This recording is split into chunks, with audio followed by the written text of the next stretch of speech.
শয়তান বান্ধবীগুলো আজকে একটাও আসেনি কলেজে। একা একা এতিমের মতো কোনোরকম ক্লাসগুলো কমপ্লিট করে কলেজ থেকে বেরিয়েছি। মন আজ ভীষণ খারাপ, তাই কোনো অটো বা মিশুকে না উঠে একা একা হেঁটে হেঁটেই বাড়ি ফিরছিলাম। হঠাৎ করেই আকাশ ঘন কালো মেঘেরা আর্তনাদ করে উঠল। তারা যেন এখনই একছোট্টে চলে আসবে আমার কাছে। ভিজিয়ে দিয়ে যাবে আমায়। মেঘেরা যেন চিৎকার করে বলতে চাইছে, এই মেঘবতী, আমরা আসছি তোমার কাছে। তোমাকে ভিজিয়ে দেওয়াই আমাদের একমাত্র কাজ। এসব ভাবনার মধ্যেই হুড়মুড় করে বৃষ্টি শুরু হয়ে গেল। আমিও ভীষণ খুশি হয়ে গেলাম। বৃষ্টি বিলাস করতে করতেই বাড়ি ফিরছি, হঠাৎ একটা কদম গাছের দিকে চোখ গিয়ে আটাকাল। ইস, কি সুন্দর! গাছ থেকে কদম ফুল ছিঁড়ে কানে গুঁজতে ইচ্ছে হল। যেই ভাবা সেই কাজ। গাছটির সাথেই ছোট্ট একটা দেয়াল ছিল। দেয়ালে উঠে দুটো ফুল ছিঁড়তেই কে যেন ধমকের সুরে বলে উঠল, এই কেড়ে আমার গাছের কদম ফুল ছিঁড়ে। সাথে সাথেই আমি থোপাস করে নেমে দেই এক দৌড়। দৌড়ে একটু সামনে যেতেই কারো সাথে ধাক্কা খেলাম। সামনে তাকাতেই লক্ষ্য করলাম, ছাতা হাতে মধ্যবয়স্ক একজন আঙ্কেল আমার দিকে তাকিয়ে আছে। ভয় আমার গলা শুকিয়ে কাঠ। ভয় ভয় আঙ্কেলকে উদ্দেশ্য করে সালাম দিল, আসসালামু আলাইকুম আঙ্কেল। ভদ্রলোক মুখে হাসি ফুটিয়ে, ওয়ালাইকুম সালাম মা। এভাবে ভিজছ কেন? ঠান্ডাটা লেগে যাবে তো। আমি কিছু বলার ভাষা খুঁজে পেলাম না। তবে লোকটির কণ্ঠে মা ডাক্তার শুনে খুব ভালো লাগছে। বাবা ছাড়া আর কেউ আমায় কখনো মা বলে ডাক্তারনি। প্রাণটা কেমন জুড়িয়ে যায় এমন মায়া ভরা ডাক্তার শুনে। কি হলো মা? তুমি কি কোনো কারণে ভয় পেছ? কেউ কি তোমায় ভয় দেখিয়েছে? আবারও ভদ্রলোকের সেই মায়া ভরা কণ্ঠস্বর। আমি খানিকটা উনার দিকে তাকিয়ে আবার চোখ নিচে নামিয়ে মাথা নেড়ে জবাব দিল, যে কেউ আমায় ভয় দেখিয়েছে। ভদ্রলোক রাগান্বিত হয়ে বললেন, কে ভয় দেখিয়েছে তোমায়? কার এত সাহস যে আমার মাকে ভয় দেখায়? ওই তো ওই কদম গাছটা দেখছেন না, ওখান থেকে দুটো কদম ফুল ছিঁড়ছিলাম, তখনই কেউ একজন ধমকে বলেছে, কে রে আমার গাছের কদম ফুল ছিঁড়ে? তার জন্যই ভয় পেয়ে দৌড়ে আসতে গিয়ে ফুল দুটো তো পড়েই গিয়েছে, সেই সাথে আপনার সাথেও ধাক্কা লেগে গেল। সরি, আমি দেখতে পাইনি। মুখভার করে বললাম কথাগুলো। ইটস ওকে, চলো তো দেখি কে আমার মাকে ধমক দেয়। আর ফুল আমি তোমাকে দিচ্ছি এখনই। চল চল। রাফসান সাহেব বাসায় ঢুকেই তার ছোট ছেলেকে ডাকতে লাগল, আবির এদিকে আসো তো। কি হলো আবির, কোথায় তুমি? আবির রুম থেকে বারান্দায় এসে, কি হয়েছে পুরো কথা শেষ করবার আগেই আবির 16-17 বছরের কিশোরীর মধ্যে চোখ আটকে গেল আবিরের। মেয়েটা এত সুন্দর কেন? যদিও দেখতে শ্যাম বর্ণের, তারপর এই শ্যামা রংটাই যেন মেয়েটার জন্য পারফেক্ট। চোখই ফেরাতে পারছে না আবির। এর আগে আরো কত সুন্দর মেয়ে দেখেছে আবির, কই তখন তো এমন মেন হয়নি। আবিরের ভার্সিটির বান্ধবীগুলো তো আরো বেশি সুন্দর। কই তাদের প্রতি তো এরকম ফিলিংস কখনো হয়নি। রাফসান সাহেবের ডাক্তার আবিরের ঘোর কাটল। আবির কোথায় হারিয়ে গেলে? দুটো কদম ফুল ছেঁড়ার অপরাধে তুমি নাকি ওকে ধমক দিয়েছ? বাচ্চা একটা মেয়ে, দেখো তো তোমার ধমকে কেমন ভয় পেয়ে আছে। দুটো কদম ফুলই তো ছিঁড়েছে, আর তো কিছু করেনি। আসলে বাবা আমি বুঝতে পারিনি, সরি। মাথা নিচু করে অপরাধীর ন্যায় কথাটা বলল আবির। সরিটা আমাকে না বলে ওকে বলো। না ভালো চাচ্ছু, আমাকে সরি বলতে হবে না। আমি বরং বাসায় চলে যাই, বাবা হয়তো চিন্তা করছে আমার জন্য। প্লিজ এভাবে চলে যেও না। আমার ভুল হয়ে গেছে, সরি। আর তুমি সেই কখন থেকে ভিজে চলেছ, অসুস্থ হয়ে যাবে তো।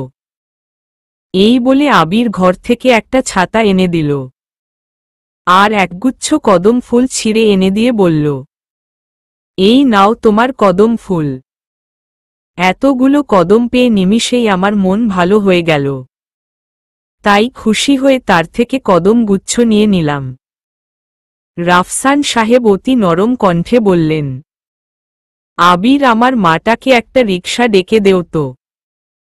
আর মা আর না ভিজে সোজা বাসায় চলে যাও, কেমন? আমি মাথা নাড়িয়ে হ্যাঁ বুঝালাম। আবির ছাতা মাথায় দিয়ে আমার দিকে ঘুরে, চলো যাওয়া যাক।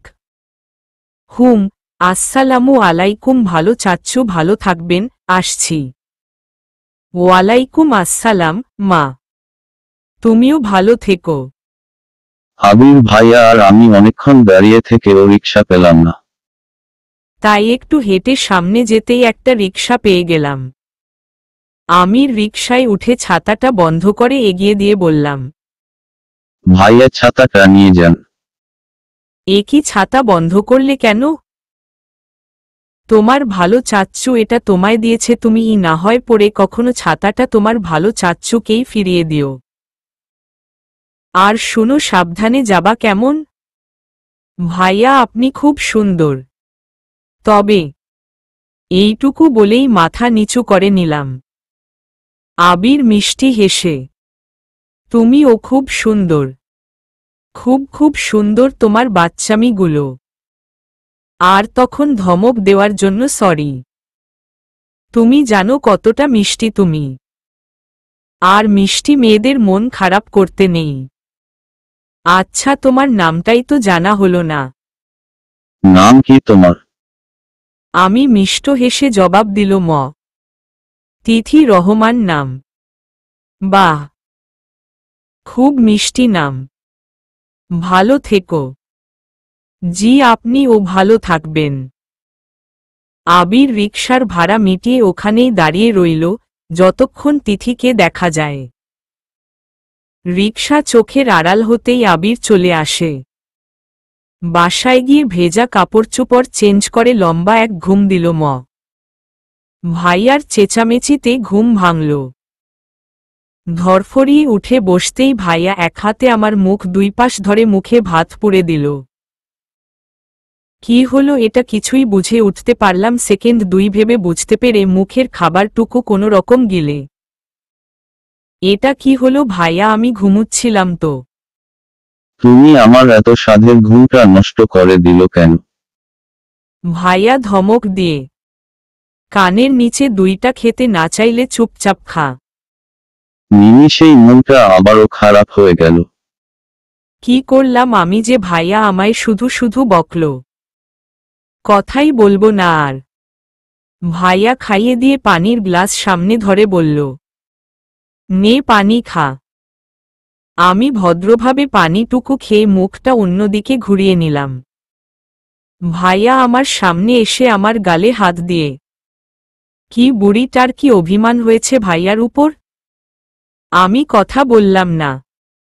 তাই ভাইয়া আবার ও বলল, ভাবছিলাম বুড়িটাকে নিয়ে ফুচকা খেতে বেরোব, কিন্তু বুড়িটা তো কথাই বলছে না। থাক, আমি বরং একাই যাই। ভাইয়া চলে যেতে নিলেই পেছনে থেকে ভাইয়াকে হালকা জড়িয়ে ধরে হেসে, ভাইয়া তুমি এত ভালো কেন? 2 মিনিট ওয়েট করো, আমি আসছি। তিথি চট করে রেডি হয়ে বেরিয়ে এসে দেখে তানভীর বাইকে বসে ওর জন্য ওয়েট করছে। মুখে হাসি ফুটিয়ে সেও উঠে বসে। রাত 10টা। তিথি আর তানভীর দুই পাশে ভাতের প্লেট নিয়ে বসে আছে। মাঝখানে তাদের বাবা তৌহিদ রহমান। তৌহিদ রহমান বেশ কিছুক্ষণ ধরেই খেয়াল করছে তার ছেলে মেয়েদের মধ্যে কেউই খাবার খাচ্ছে না। এর মানে তিনি খুব ভালো করেই বুঝতে পেরেছেন। এর মানে হল এখন তাকেই ওদেরকে খাইয়ে দিতে হবে। নয়তো দুজনের একজনও খাবে না। তৌহিদ রহমান দুজনের দিকে তাকিয়ে জিজ্ঞেস করে, কে আগে ভাত মুখে নিবে? তিথি, তানভীর দুজন দুজনের দিকে তাকিয়ে হেসে ফেলে। তারপর তিথি বলে, আগে ভাইয়াকে খাইয়ে দাও, আমি তো এখনো ছোট। ভাইয়া বড় হয়ে গেছে, কিছুদিন পর বিয়ে করে ফেললে তো আর বউয়ের সামনে তোমার হাতে খেতে পারবে না। বলেই হিহি করে হেসে উঠে তিথি। তানভীর তিথির কান মলে দিয়ে, তবে রে, বেশি পাকা হয়ে গেছিস, পরে দেখবি তোকেই ধরে বেঁধে বিয়ে দিয়ে দিব। কম্পিউটারের সামনে বসে কিছু একটা আনমনে ভাবছে আবির। আনিয়া সেই কখন থেকে চা হাতে নিয়ে এসে দাঁড়িয়ে আছে তার খেয়ালই নেই। এরকমটা এর আগে কখনো হয়নি। আবির ভীষণ পড়াকু ধরনের ছেলে। সে কখনো বই, খাতা বা কম্পিউটার সামনে নিয়ে অন্যমনস্ক হয় না। তাকে দেখে মনে হয় পৃথিবীতে সে একমাত্র পড়াশোনা করার জন্যই এসেছে। পড়া বাদে আর কোনো কাজ নাই। তার ডিকশনারিতে শুধু একটাই শব্দ, সেটা হলো পড়া, পড়া আর শুধু পড়াই। চা ঠান্ডাক্তার হয়ে যাচ্ছে দেখে আনিয়া জোরে চিৎকার করে ভাইয়া বলে ডেকে ওঠে। এতে আবির হকচকিয়ে যায়। কখন এসেছ? আর এভাবে চিৎকার করতে হবে? আমি তো কানে শুনি তাই না? হুম, কানও তো শুনো ঠিকই, তবে তুমি কি ভাবছিলে বলো তো? আবির হেসে উঠে বলে, কিছু একটা ভাবছিলাম। কি সেটা? গেইজ করো। উহু, ভাইয়া তুমি বলো। আমি জানি আমার বোন ভীষণ বুদ্ধিমতী, তাই তুমি গেইজ করো। আনিয়া মাথায় হাত দিয়ে কিছু একটা ভাবে চট করে বলে ওঠে। তুমি প্রেমে পড়েছ ভাইয়া? আবির চায়ের কাপে চুমুক দিয়ে মুচকি হাসে। আনিয়া ভাইয়ের জবাবের অপেক্ষায় চেয়ে আছে। আবির হাস্যোজ্জ্বল কণ্ঠে বলে, সেরকমই কিছু একটা। কি হহ? সত্যি? ভাবি দেখতে কেমন? কিসে পড়ে?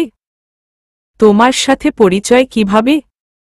এত প্রশ্ন একসাথে করলে কিভাবে হবে? সময় হোক সব জানতে পারবে।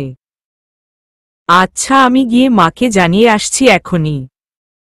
না, এমনটা করো না আনু। সময় হলে আমিই জানাবো। আবির স্কলারশিপ পেয়েছে। উচ্চ শিক্ষা গ্রহণের জন্য চলে যাবে দেশের বাইরে। তার মন খুবই খারাপ। স্কলারশিপের জন্য আবেদন সে নিজেই করেছে। তার স্বপ্ন সে বাইরের দেশ থেকে উচ্চ শিক্ষা গ্রহণ করবে। কিন্তু এখন খারাপ লাগছে। আর মাত্র 1 সপ্তাহ, তারপরেই চলে যাবে আবির 2 বছরের জন্য। এর মধ্যে যদি পিচ্চিটার বিয়ে হয়ে যায়, আর 1 সপ্তাহের মধ্যেই যদি আবারও দেখা হতো পিচ্চিটার সাথে। কলেজের সামনে চায়ের দোকানে বসে এসব ভাবছে আবির। হঠাৎ করেই তার সামনে এসে দাঁড়িয়ে পড়ল একটা বাইক। বাইকের ব্যক্তির দিকে চোখ যেতেই মুখে হাসি ফুটিয়ে জড়িয়ে ধরে। তুই এখানে কেন? রাস্তাটা কি তোর কেনা? নাকি এই চায়ের টং দোকানটা তোর কেনা? তানভীর হেসে বলল, এভাবে কথা বলছিস কেন? এমনিতেই জিজ্ঞেস করলাম। আবির কাঁধে হাত রেখে, হুম, তুই কোথায় গিয়েছিলি এই সময়? তানভীর পেছনে তিথিকে দেখিয়ে বলে, ওকে নিয়ে শপিং এ গিয়েছিলাম। কিরে, এদিকে আয়, ওখানে দাঁড়িয়ে আছিস কেন? তিথি একবার তানভীরের দিকে দেখছে তো একবার আবিরকে। আবির বেচারাও অবাক হয়ে তাকিয়ে আছে তিথির দিকে। তানভীরের ডাক্তার তিথি ভাইয়ার পাশে এসে দাঁড়িয়েই বলে উঠল, আপনি এখানে? আবির তানভীরকে ছেড়ে হাসি মুখে বলে উঠল, কেন, আমি কি এখানে থাকতে পারি না? পুরো নরসিংদীটাই কি তোমার আর তোমার ভাইয়ার নাকি? তানভীর ওদের দিকে অবাক দৃষ্টিতে তাকিয়ে তোরা একে অপরকে চিনিস? তিথি ভাইয়ার দিকে ঘুরে। আরে ভাইয়া, তোমাকে তে বলাই হয়নি। জানে দুটো কদম ফুলের জন্য উনি আমাকে কত বড় ধমক দিয়েছে।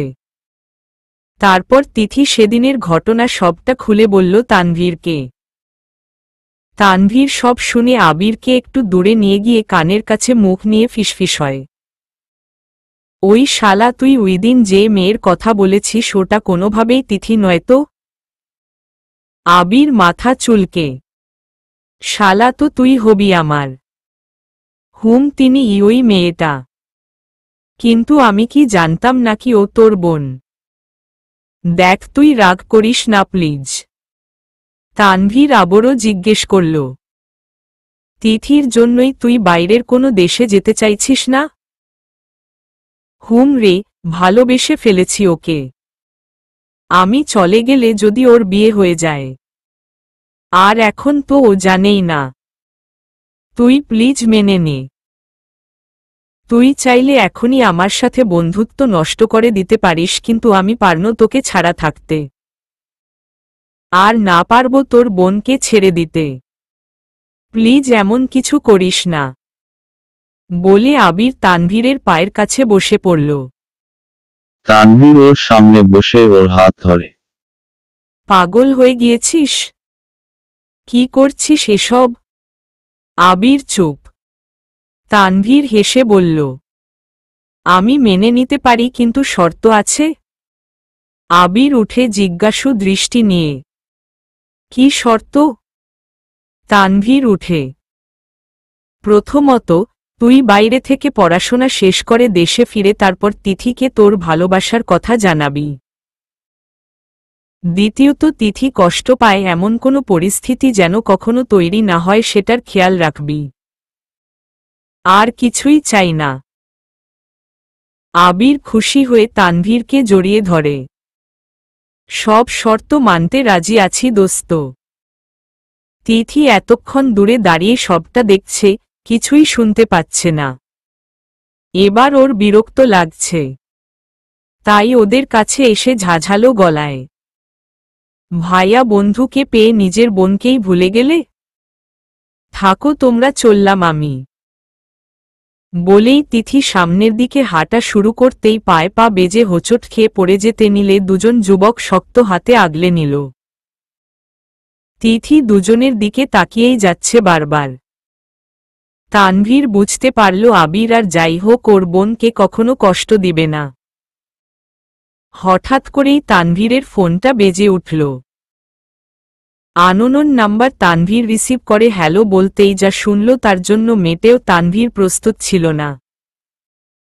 ফোনটা হাত থেকে পড়ে গেল। তানভীর মেরে গেল, চোখ দিয়ে টুপটাপ কয়েক ফোঁটা পানি গড়িয়ে পড়ল। তিথি ভাইয়ের চোখে পানি দেখে জিজ্ঞেস করল, কি হয়েছে ভাইয়া, কাঁদছ কেন? আর কেই বা কল দিয়েছে? তানভীর আরো জোরে কেঁদে দিয়ে, বাবার এক্সিডেন্ট হয়েছে বোন, বাবা হসপিটালে। আবির, তানভীর, তিথি হন্তদন্ত হয়ে হসপিটালে ছুটে এসেছে। আবির তার বাবা রাফসান সাহেবকে ফোন করে জানালো সবটা। রাফসান সাহেবের বন্ধুর হসপিটাল এটা। উনার বন্ধুকে বলে ডক্টরদেরকে সবথেকে বেস্ট চিকিৎসা দেওয়ার কথা বলে দিয়েছে। অনেক বেশি ইনজুরি হয়েছে আফজাল সাহেবের। অপারেশন থিয়েটারে জীবন মরণ যুদ্ধে লড়াই করছেন তিনি। তানভীর অপারেশন থিয়েটারের সামনে সমানতালে পায়চারি করছে। চোখমুখ লাল হয়ে গেছে। হাত পা কেমন অবশ হয়ে গেছে। হাঁটতেই পারছে না। তারপরও বসতে পারছে, অস্থির অস্থির করছে। আবির তানভীরকে ধরে নিয়ে বসাল। তানভীর আবিরকে জড়িয়ে ধরে কেঁদে দিল জোরে। আবির তানভীরের মাথায় হাত রেখে তিথির দিকে তাকাল। মেয়েটা সেই কখন থেকে কেঁদেই যাচ্ছে। এই পর্যন্ত দুবার জ্ঞান হারিয়েছে মেয়েটা। মুখটা কেমন ফ্যাকাশে হয়ে গিয়েছে। রাফসান সাহেব হাজার চেষ্টা করে ও মেয়েটার কান্না থামাতে পারছে না। এসব দেখে আবিরের ভেতরটাও পড়ছে। তার প্রিয় দুজন মানুষের চরম কষ্টে তার কষ্ট হবারই কথা। একদিকে প্রিয় বন্ধু, আরেকদিকে ভালোবাসা। কাকে সামলাবে আবির? কিভাবে সামলাবে? নাহার ভাবতে পারছে না আবির। তানভীরের মাথায় হাত রেখে আবির বলতে লাগল, তানভীর, তুই যদি এভাবে ভেঙে পড়িস তাহলে তিথির কি হবে? তানভীর কিছু বলে না।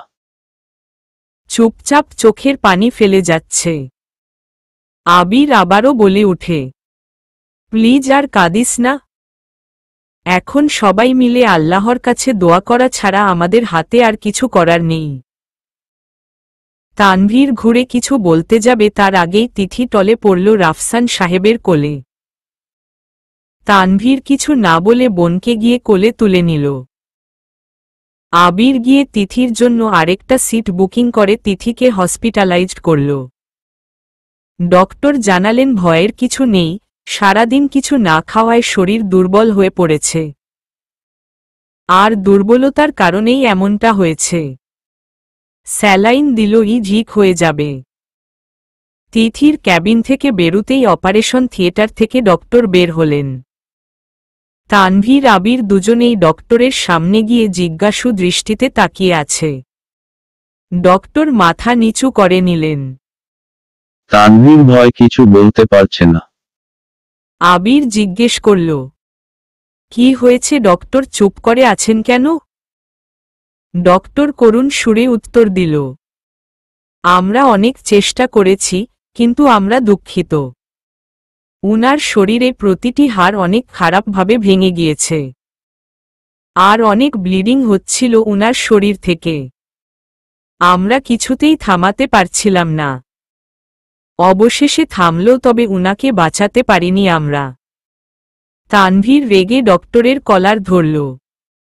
ওর চোখ দিয়ে যেন আগুন বের হচ্ছে। আবির কোনো রকমে তানভীরকে ছাড়িয়ে নিয়ে অনুরোধের সুরে ডক্টরকে বলল, ওর আচরণে কিছু মনে করবেন না ডক্টর।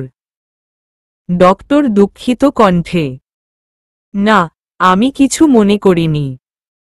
উনার পক্ষে এটা করাই স্বাভাবিক। তানভীর মেঝেতে বসে পড়ল। চিৎকার করে কাঁদতে লাগল। আর বলতে লাগল, মা, তুমি এত স্বার্থপর কেন মা?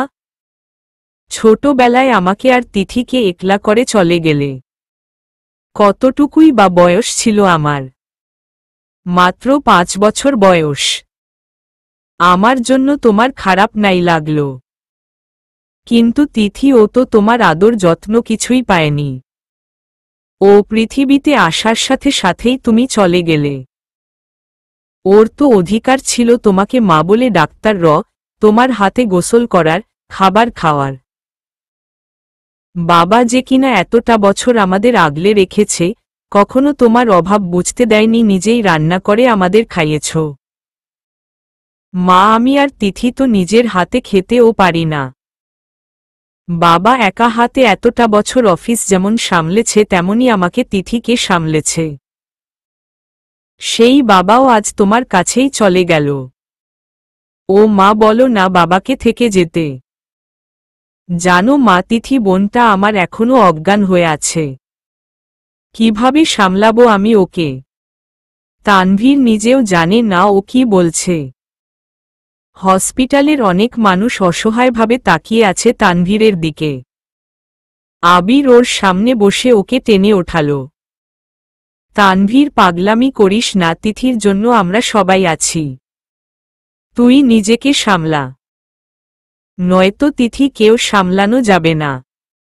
মেয়েটার জ্ঞান ফিরলে কি জবাব দিব আমরা? সবটা শুনে কেমন রিয়েক্ট করবে ও? কি থেকে কি হয়ে গেল? সেই ছোট্টবেলায় মাকে হারিয়ে বাবাই ছিল সব আবদারের অফুরন্ত ভান্ডাক্তার। আজকে সেই বাবা ও মায়ের সাথে সাথেই আকাশের তারা হয়ে গেল। আকাশে কি সুন্দর দুটো তারা জ্বলজ্বল করছে। ছোট আকাশের সবচেয়ে উজ্জ্বল তারাটাকেই মা বলে জেনে আসছি।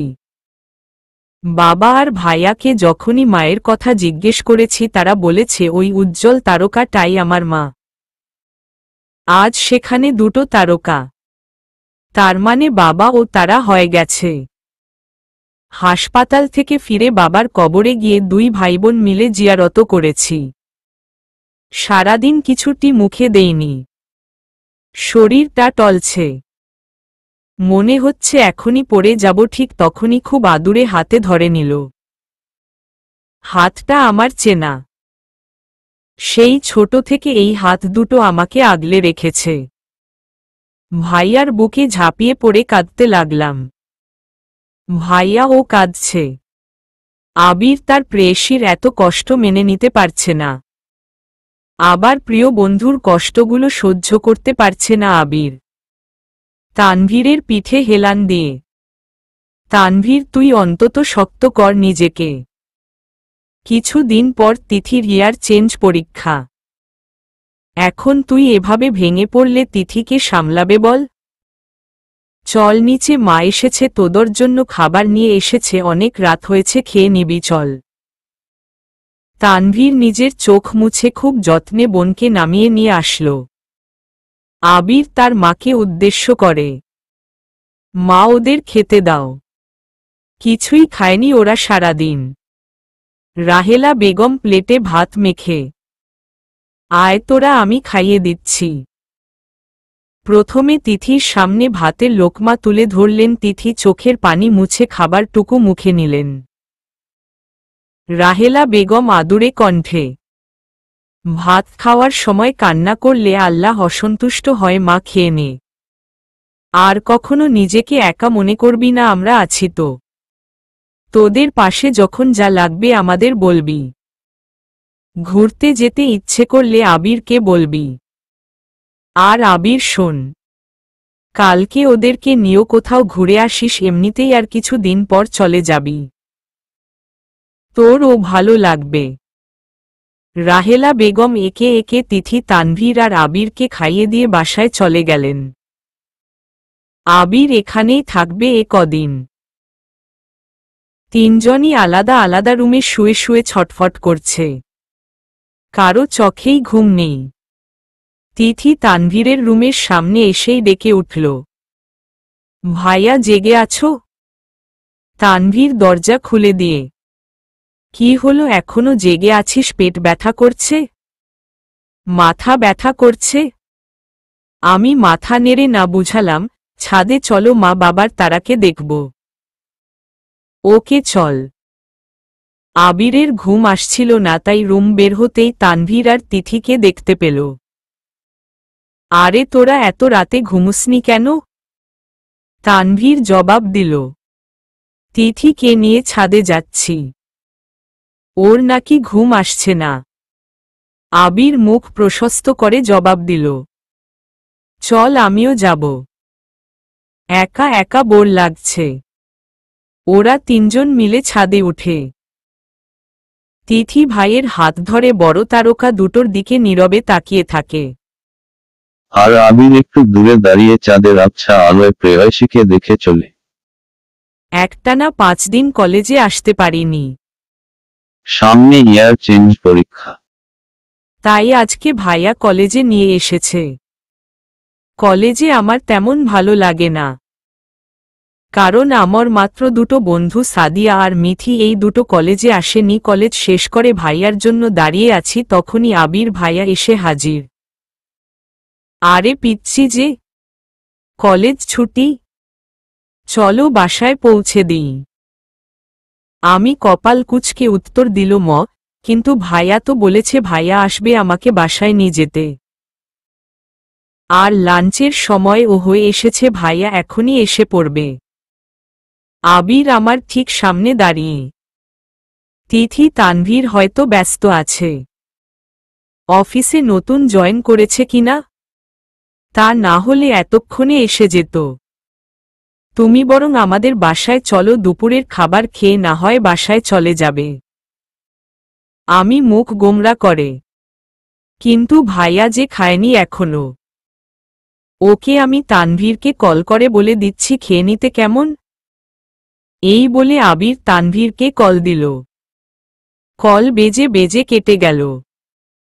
3 বারের মাথায় তানভীর কল রিসিভ করল। হ্যালো আবির, কোথায় আছিস তুই? তিথির কলেজ ছুটি হয়ে গেছে অনেক আগেই, বাট আমি অনেক ব্যস্ত কাজে। তুই একটু ওকে বাসায় দিয়ে আসবি প্লিজ। আর শোন, কষ্ট করে ওকে একটু খাইয়ে দিস কেমন? তুই তো জানিস ও নিজ হাতে খেতে পারে না। আবির ফোনটা কানে রেখেই অন্য হাতে কপাল চুলকে। তুই একাই বকবক করছিস, আমাকেও কিছু বলার সুযোগ দে প্লিজ। তানভীর হেসে জবাব দিল, বল। আমি এখন তিথির কলেজের সামনে তিথির সাথেই দাঁড়িয়ে আছি। কত করে বলছি চল বাসায় দিয়ে আসি, কিন্তু ও তুই না এলে কোথাও যাবে না। কি বলিস? ওকে দে, আমি কথা বলছি। নাও বলে আবির তিথির হাতে ফোনটা ধরিয়ে দিল। তিথি হাসি মুখে ফোন হাতে নিও। হ্যাঁ ভাইয়া, কোথায় তুমি? তানভীর করুণ সুরে। সরি বোন, অফিসে কাজের অনেক চাপ ভাইয়া, আসতে পারছি না। তুই আবিরের সাথে চলে যা প্লিজ, রাগ করিস না লক্ষ্মী বোন আমার। আরে ভাইয়া, এভাবে কেন বলছো? আমি আবির ভাইয়ের সাথেই যাচ্ছি। কিন্তু উনি তো আমাকে উনার বাসায় যেতে বলছে, দুপুরে খেতে ও বলছে। কিন্তু তুমি তো কিছুই খাওনি। কাদো কাদো মুখে কথাটা বলল তিথি। তানভীর হেসে, বোন এই কথা। তুই নিশ্চিন্তে যা আবিরের সাথে, আমি একটু পরে খেতে বসেই ভিডিও কল দিচ্ছি আবিরকে। তখন দেখিস। ওকে ভাইয়া, বাই। ওকে বোন, love you. Love you too মেরি ভাইয়া। কল কেটে তিথি আবিরের দিকে ফোনটা বাড়িয়ে দিল।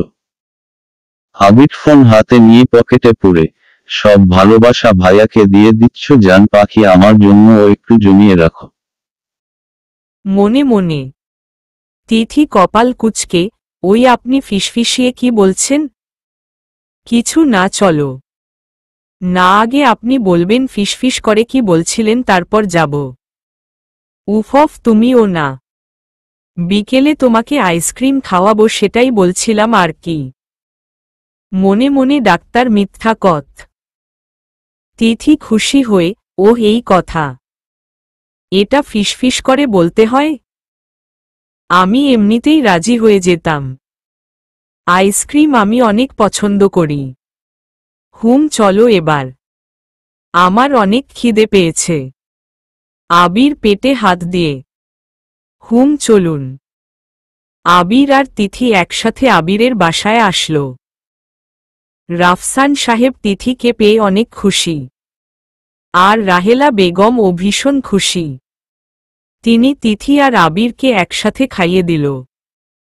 তারপর সবাই মিলে একসাথে আড্ডাক্তার দিল।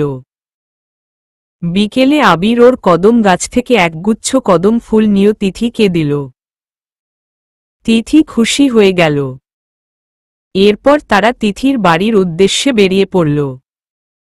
রাস্তায় আবির তিথিকে আইসক্রিম খাওয়ালো। যতই দিন যাচ্ছে ততই আবিরের দেশে থাকার মেয়াদ ফুরিয়ে আসছে। আর মাত্র একদিন বাদেই আবির চলে যাবে দেশের বাইরে, দূরের আমেরিকাতে। মানুষ হাজার চেষ্টা করে ও যে সুযোগ পায় না, আবির তা পেয়েও চায় না। তার মন ভীষণ খারাপ। বাবা মাকে যে কোনো বাহানা দেখিয়ে এসে ম্যানেজ করতে পারত ঠিকই, কিন্তু তানভীর যে ওকে শর্ত দিয়ে দিয়েছে। কিভাবে এই শর্ত ভঙ্গ করবে আবির?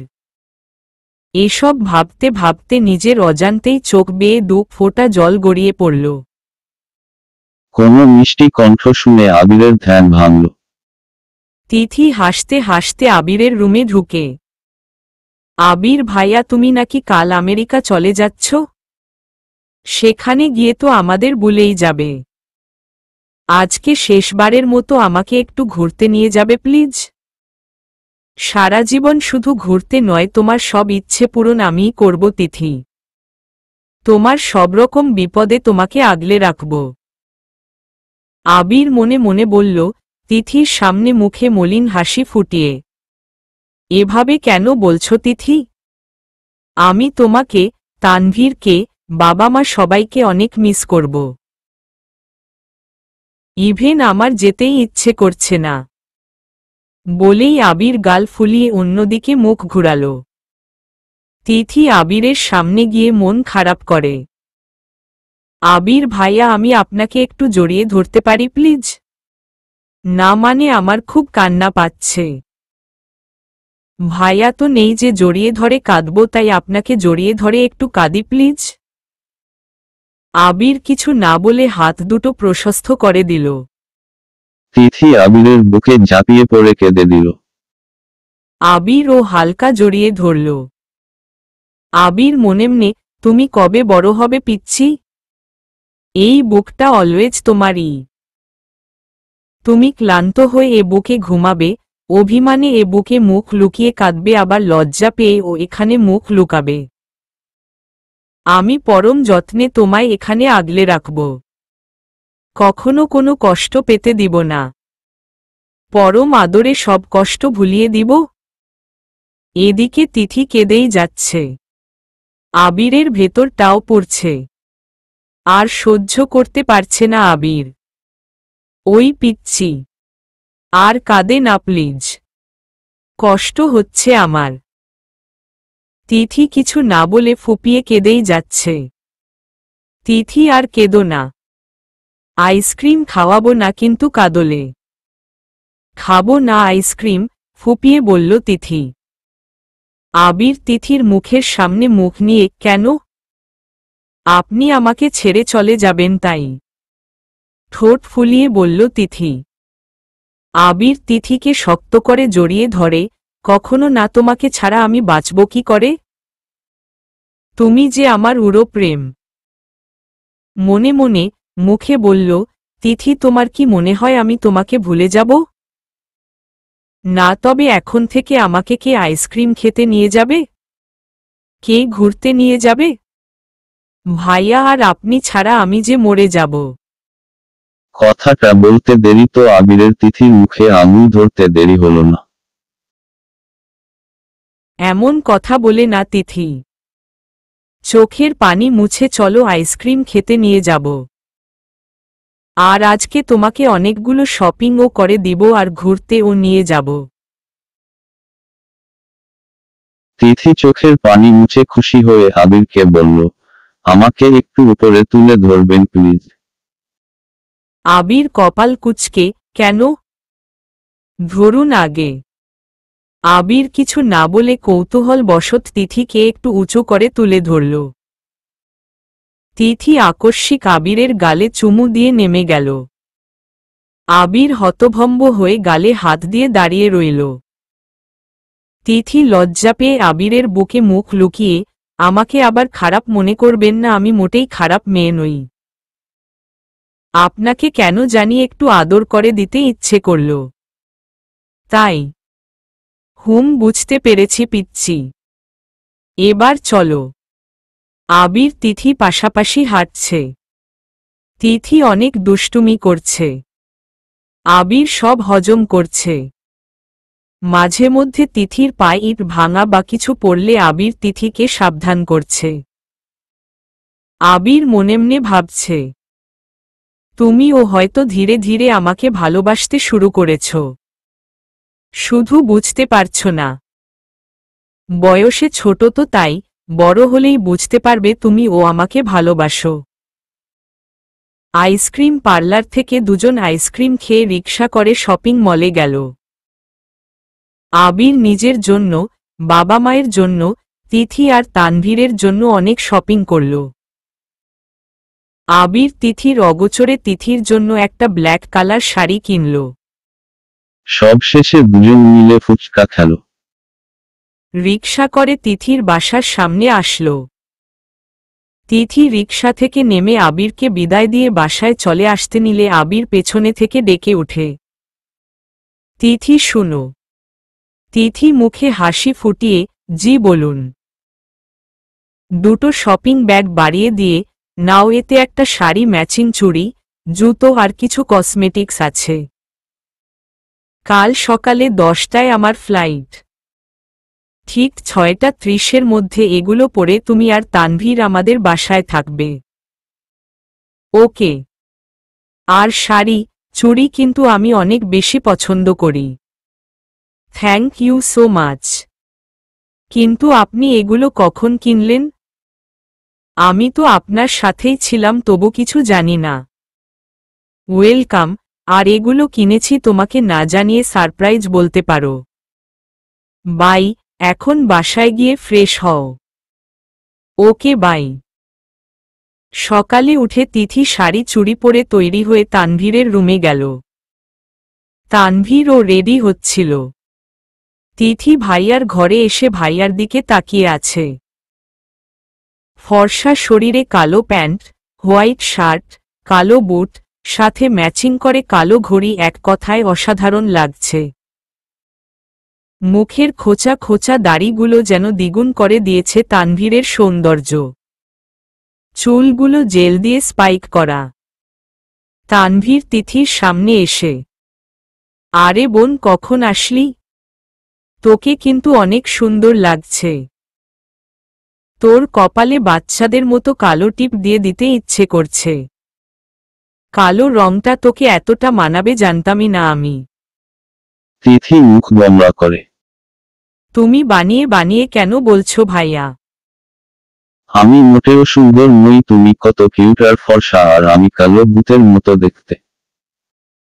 তানভীর তিথির মাথায় একটা চাটি দিয়ে বলল, ধুর পাগলি, ফর্সা আর কিউট কি এক নাকি? আমি ফর্সা হলেও তুই আমার থেকে বেশি কিউট। একদম মায়ের মতো মায়াবী দেখতে। তাছাড়া তোর স্বভাব, চরিত্র ও মায়ের মতো কিউট। সত্যি বলছো আমি মায়ের মতো? মুখে হাসি ফুটিয়ে, এখন চল। দেরি হলে আবির রাগ করবে। চলো। একটা রিকশা করে দুই ভাইবোন এগুচ্ছে আবিরের বাসার দিকে। তানভীর তিথির খেয়াল রাখছে বোনের শাড়ি রিকশায় পেঁচিয়ে যায় কিনা। বন পড়ে যায় কিনা এইসব। আর তিথি ভাইয়ার সামনে খুশি থাকার চেষ্টা করলেও মনটা ভীষণ খারাপ তার। কেন রেন বুকের ভেতরটা কষ্টে ফেটে যাচ্ছে। আবির চলে যাবে, এতে ওর কেন এত কষ্ট হচ্ছে সেটাই ভেবে পাচ্ছে না তিথি। তবে কি আমি আবির ভাইয়াকে ভালোবেসে ফেলেছি? না না, এসব কি ভাবছি আমি। উনি ভাইয়ার খুব ভালো একজন বন্ধু। আমি চাই না আমার জন্য ওদের সম্পর্ক আমি কিছুতেই নষ্ট হতে দিতে পারি না। আর উনিই বাকি মনে করবেন আমাকে? নিশ্চিত খারাপ মেয়ে মনে করবেন আমায়। নয়তো ভাইয়ের বন্ধুকে নিয়ে কেউ এসব ভাবে। Tithi control yourself. Control yourself. এসব আজে বাজে চিন্তা বাদ দে, আগে ভাইয়ের স্বপ্ন পূরণ কর, তারপর অন্য কিছু। আবিরের বাসার সামনে আসতেই দেখল আবির তার বাবা মা রাফসান সাহেব আর রাহেলা বেগম গাড়ি নিয়ে ওদের জন্য ওয়েট করছে। আবির তো তানভীরকে দেখা মাত্রই ঝাঁপিয়ে পড়ল। তানভীরকে কয়েকটা কিলো ঘুষি দিয়ে, শালা, তোর কথা রাখতে দেশের বাইরে যাচ্ছি আর তুই কিনা লেট করছিস। তানভীর আবিরের কানের কাছে মুখ নিয়ে, মুখ সামলে কথা বল। আমি তোর শালা হতে যাব কেন? আমার কলিজার বোনকে দিতে রাজি হয়ে গিয়েছি আমি, আর তুই সামান্য কথা রাখতেও এত কথা শোনাচ্ছিস। তিথি একটু দূরে দাঁড়িয়ে ওদেরকে দেখছে। চোখ দিয়ে দুফোঁটা পানি আসলে তিথি দ্রুত তা মুছে চোখের পানি আড়াল করে। কিন্তু আবির ঠিকই দেখে নেয় আর বুঝে নেয় সে চলে যাচ্ছে, তাই তার প্রেয়সীর কষ্ট হচ্ছে। কিন্তু মুখে বলছে না। তিথিকে এক মায়াপরী লাগছে দেখতে। কই, ওর থেকে আরও অনেক ফর্সা মেয়ে ও দেখেছে, কিন্তু কাউকেই তো এতটা সুন্দর লাগেনি কখনো। কথায় আছে, না থাকে ভালো লাগে, তার সবথেকে খারাপ দিকটাও ভালো লাগে। আর এত সামান্য গায়ের রং। মানুষকে কখনোই তার গায়ের রং দিয়ে বিচার করা ঠিক না। তার মনুষ্যত্বটাই আসল। মানুষের মন যত সুন্দর সে তত বেশি সুন্দর। তানভীরের ডাক্তার আবিরের ঘোর কাটল। কিরে, এখানেই দাঁড়িয়ে থাকবি নাকি? পরে তো ফ্লাইট মিস করবি। অলরেডি 7টার উপরে বাজে।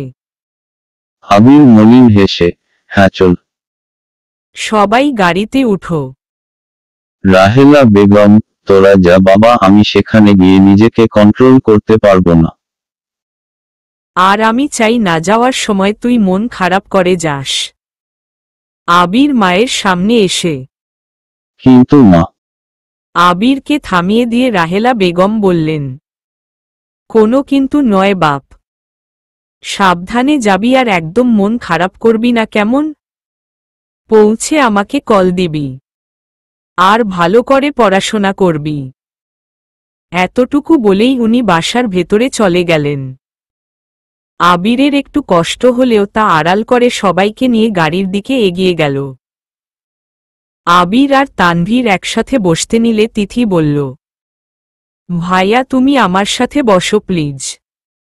মনে আপনি হয়তো ভাবছেন আমি আপনাকে সহ্য করতে পারি না, কিন্তু আমি চাইছি না আপনি জাপায়ার সময় কোনো মন খারাপ নিয়ে যান। দোয়া করি সুস্থভাবে সফল হয়ে ফিরে আসুন। সবাই আপনাকে নিয়ে অনেক আগ্রহী। আবির মুখে বলল, ওকে বাবা, তুমি আমার সাথে বসো, আর তানভীর তুই তিথির সাথে। আর মনে জানি তোমার কষ্ট হচ্ছে, কারণ তুমি ও যে একটু একটু করে ভালোবাসতে শুরু করেছ আমায়। হয়তো ভাবছ আমি তোমাকে ভুল বুঝছি, কিন্তু না, আমি কখনো তোমাকে ভুল বুঝব না। সারা জীবন আগলে রাখব। বিষয়ে পর একটুও কষ্ট পেতে দিব না। এতদিন না হয় একটু সহ্য করে নাও। 1 সপ্তাহ হয়ে গেল আবির আমেরিকাতে আছে। প্রতিদিন ভার্সিটি শেষ করে অফিস করতে হয়। বিদেশের মাটিতে টিকে থাকতে হলে প্রচুর অর্থের প্রয়োজন। তাই পড়াশোনার পাশাপাশি জবটাও কন্টিনিউ করছে আবির। সারাদিন ভার্সিটি জব শেষ করে রাতে মা বাবা আর তানভীরের সাথে কথা বলে মনটা একটু স্বস্তি পায়। কিন্তু তারপর ও কোথাও একটা মন খারাপ থেকেই যায়। প্রেয়সীর সাথে একটু কথা বলার জন্য মনটা কেমন আনচান করে। তানভীরের কাছে তিথির সকল খবর আবির ঠিকই পায়, কিন্তু তানভীরকে সাহস করে বলতে পারে না তিথির সাথে কথা বলার কথা। শত হোক তানভীর তিথির বড় ভাই। এদিকে তিথি ও আবিরকে ভালোবেসে ফেলছে, কিন্তু কাউকে বলতে পারে না। আজকেই মাত্র ওর ইয়ার চেঞ্জ পরীক্ষা শেষ হয়েছে। রেজাল্টের জন্য চিন্তা হচ্ছে, কিন্তু সামনের এইচএসসি পরীক্ষায় ভালো রেজাল্ট করতে হবে। ভাইয়ার স্বপ্ন পূরণ করতে হবে। ঢাকা ভার্সিটিতে চান্স পেতে হবে। তাই সে এখন পড়ালেখা নিয়ে অনেক ব্যস্ত। তিথির ক্লাসমেট শুভ তিথিকে পছন্দ করে, কিন্তু সামনে কিছু বলে না যদি তিথি ভুল বুঝে। তাই কলেজে একটা প্রজেক্টে ওদের দুজনকেই অ্যাটেন্ড করতে হবে। তাই দুজনেই মন দিয়ে কাজ করছে। যতই শুভ ক্লাসে ফার্স্ট বয় হোক, এবার তিথিই ফার্স্ট হবে। আজকে প্রজেক্ট সাকসেসফুল হওয়ার রেজাল্ট দিবে। তাই তিথি ভীষণ চিন্তায় করিডোরে হাঁটাহাঁটি করছে। এমন শুভ আসলো। হাই তিথি, কেমন আছে? তিথি আলহামদুলিল্লাহ, তুমি? শুভ আলহামদুলিল্লাহ। তোমাকে এমন দেখাচ্ছে কেন? তুমি কি কিছু নিয়ে চিন্তা করছো? তিথি না, তেমন কিছু না। প্রজেক্ট নিয়েই একটু চিন্তা হচ্ছে আর কি। শুভ, হারে এত চিন্তা করো না। তুমিই জিতবে দেখো। তিথি, তুমি কলেজের ফার্স্ট বয় আর জিতবো আমি? হাউ ফানি ইয়ার। শুভ, আমি ফার্স্ট বয় ঠিকই, বাট তুমি তো ফার্স্ট গার্ল, সব জিততে পারবেন না কেন? তিথি, যদি না জিতি? শুভ, তাহলে তুমি যা বলবে তাই। আর যদি জিতে যাও?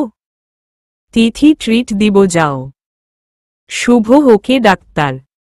এমন সময় প্রিন্সিপাল এসে মাইকে অ্যানাউন্স করতে লাগল। ভয়ে তিথির হাত পা জমে যাবার উপক্রম। আর শুভও একটু চিন্তা করছে, তবে বেশি না, কারণ ও চায় তিথি প্রজেক্টটা জিতুক। তিথির মুখের হাসি ওর জন্য অনেক দামি। প্রিন্সিপাল আজকের প্রজেক্টে প্রথম হয়েছে। সবাই একবার তিথি তো একবার শুভর দিকে তাকাচ্ছে, আর কৌতূহলী হয়ে প্রিন্সিপালের অ্যানাউন্সমেন্ট শুনছে। প্রিন্সিপাল আবারও মাইকে মুখ দিয়ে, আজকের প্রজেক্টে প্রথম হয়েছে তিথি রহমান। তিথি খুশিতে মুখে হাত দিয়ে বসে পড়ল। ওর বান্ধবীরা ওকে ধরে উঠাল। একে একে সবাই ওকে কংগ্রেস করল। ও সবাইকে ট্রিট দিয়ে বাসার দিকে রওনা দিল। বাসায় গিয়ে সোজা তানভীরের রুমের দিকে পা বাড়াল, কারণ আজকে তানভীর বাসায়। তানভীর আবিরের সাথে ভিডিও কলে কথা বলছিল। তিথি গিয়ে পেছনে থেকেই ভাইকে জড়িয়ে ধরে। তানভীর ঘুরে কল না কেটেই বোনের মাথায় হাত রেখে জিজ্ঞেস করে, প্রজেক্টে জিতেছ নিশ্চয়ই? ভাইয়া, আজকে আমি ভীষণ ভীষণ খুশি। আবির চোখ ভরে দেখছে তার প্রেয়সীকে। কতদিন দেখে না, সেই তৃষ্ণাই মিটাচ্ছে যেন। তানভীর ও বোনকে পেয়ে বোনের খুশি দেখে আবিরের কথা ভুলেই গেল। আবির অভিমানী সুরে, বোনকে পেয়ে ভুলেই গেলি আমার কথা? বলেই বাচ্চাদের মতো ঠোঁট উল্টালো আবির। তানভীর একটু হেসে নাড়ে, দোস্ত, তুই বরং তিথির সাথে একটু কথা বল, আমি তিথির জন্য কফি বানিয়ে নিয়ে আসছি। বলেই তানভীর চলে গেল। তিথি ল্যাপটপের সামনে গিয়ে মাথা নিচু করে রাখল। আবির বুঝল তিথি রাগ করেছে, তাই ওই কথা বলল। তিথি চুপ করে আগের ন্যায় দাঁড়িয়ে আছে। আবির আবারও নরম কণ্ঠে জিজ্ঞেস করল, রাগ করেছ?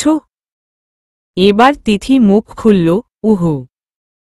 তিথি রহমান এত সহজে রাগ করে না, তবে অভিমান, খুব অভিমান। ঠোঁট উল্টালো তিথি। আবির আদুরে কণ্ঠে, তো আমি আমাদের আদুরে তিথির অভিমান কমাতে কি করতে পারি? তিথি ফিক করে হেসে দিল আবিরের দিকে তাকিয়ে। আপনাকে পুরাই বাচ্চা বাচ্চা লাগছে।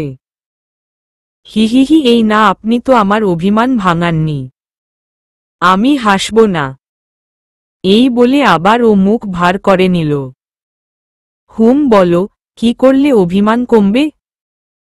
তিথি মুখ আরো খানিকটা কালো করে বলল, কানে ধরে সরি বলুন, তাহলেই কমে যাবে।